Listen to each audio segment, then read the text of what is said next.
Welcome back to another video tutorial brought to you by thevirtualinstructor.com. Today we're going to be answering the question, what is positive and negative space? Well, simply put, positive and negative space are the areas within a picture plane. When we look at this image right here, the positive space are the areas of interest, the areas of the subject, the drummer, the drums, the cymbal. The negative space is the black areas around the positive space. Let's take a look at this image right here. Do you see faces or do you see a vase?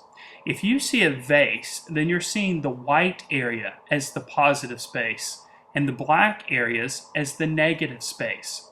If you're seeing faces, then you're seeing the black areas as the positive space and the white areas as the negative space.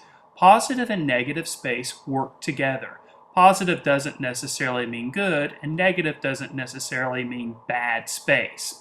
So, if you saw the vase this time, or couldn't see the faces, try this. This time when you look at this image, if you see the vase, then you're seeing the black areas as the positive space, and the white areas as the negative space.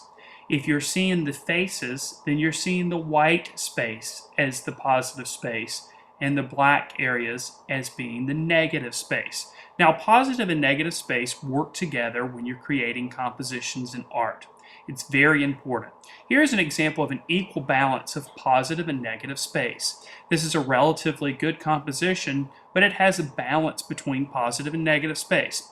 And the reason why I'm showing you this is not to point out that there's a rule between balancing positive and negative space. There's different ways to approach it.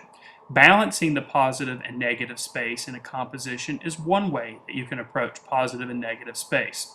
Here's another example. This image is mostly negative space, yet it still is a relatively successful composition. Just by limiting the amount of positive space, the negative space has more of an impact in the composition of the artwork. So, we've seen a balance of positive and negative space, and here's an image with mostly negative space.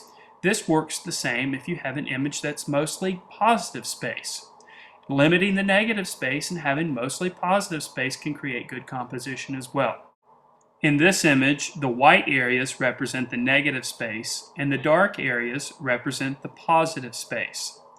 In conclusion, by using positive and negative space together and thinking about how you use those in your compositions, you can create successful pieces of artwork and successful compositions. This has been another video tutorial brought to you by thevirtualinstructor.com.